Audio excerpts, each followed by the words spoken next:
જય માતાજી, હું છું રેણુકા ઠક્કર અને સ્વાગત છે તમારું મારી ચેનલ રેણુકા ઠક્કર રેસીપીમાં। તો આજે હું તમારી સાથે શેર કરવાની છું રીંગણ બટાકા અને દાણાનું મિક્સ શાક, જેને ગરમા ગરમ તમે રોટલી જે ખાવામાં ખૂબ જ ટેસ્ટી હોય છે। તો ચાલો બનાવવાનું શરૂ કરીએ। તો તે પહેલાં વિડીયોમાં આગળ વધતા પહેલાં આપણે જો તમે મારી ચેનલ પર નવા આવેલા હોય તો મારી ચેનલને સબસ્ક્રાઈબ કરી દેજો અને બાજુમાં આવેલા બેલ આઇકનને પ્રેસ કરી દેજો, જેથી કરીને આવનાર વિડીયોની અપડેટ તમને સૌથી પહેલાં મળતી રહે। તો ચાલો બનાવવાનું શરૂ કરીએ।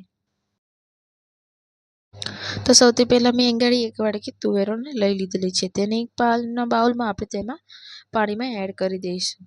ત્યાર પછી હું એંગાડી 2 રીંગણ અને 2 મીડિયમ સાઇઝના બટાકાને લીધેલા છે।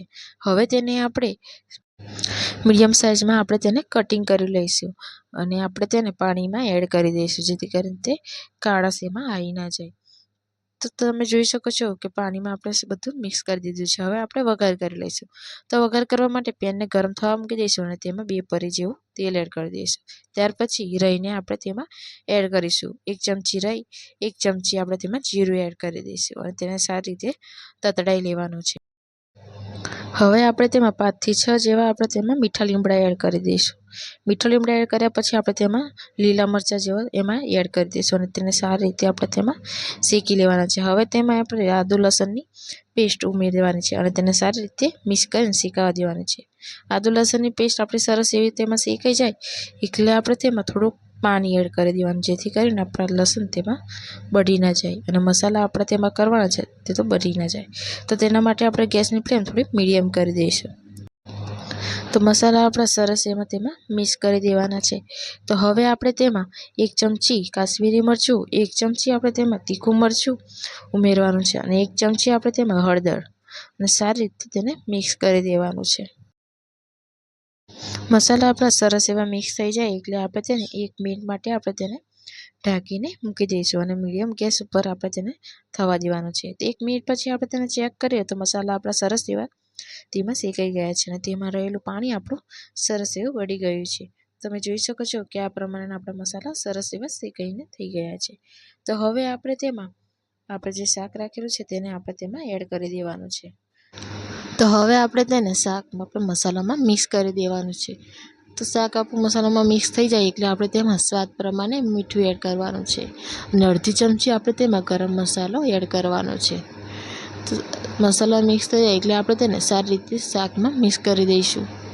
તો શાક આપણું તમે જોઈ શકો છો કે સરસ એવું મિક્સ થઈ ગયું છે। તો હવે આપણે તેને મીડિયમ ગેસ ઉપર આપણે તેને ઢાંકીને 1 મિનિટ માટે થવા દઈશું।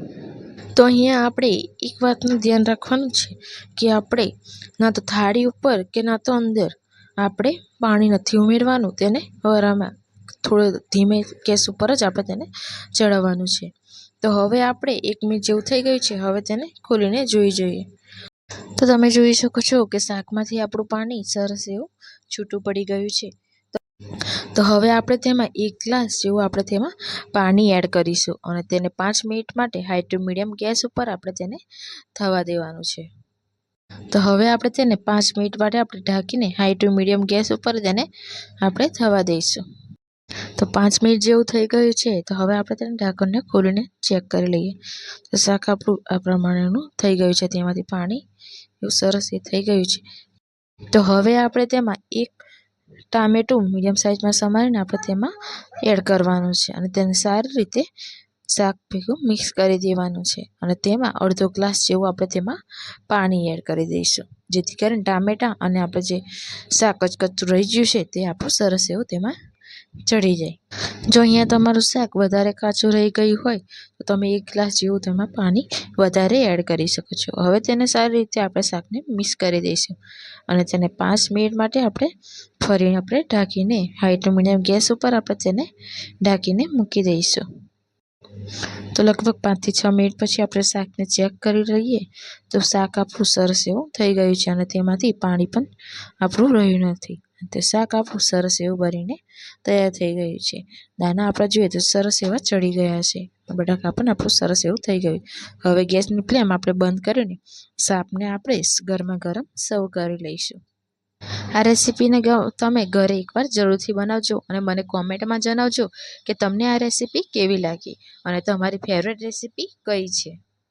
જો તમે મારી ચેનલ પર નવા આવેલા હોય તો મારી ચેનલને સબસ્ક્રાઈબ કરી દેજો અને બાજુમાં આવેલા બેલ આઇકનને પ્રેસ કરી દેજો, જેથી કરીને આવનાર વિડીયોની અપડેટ તમને સૌથી પહેલાં મળતી રહે। તો ફરી મળીએ આવા નવા વિડીયો અને નવી રેસીપી સાથે। Thank you for watching. જય માતાજી।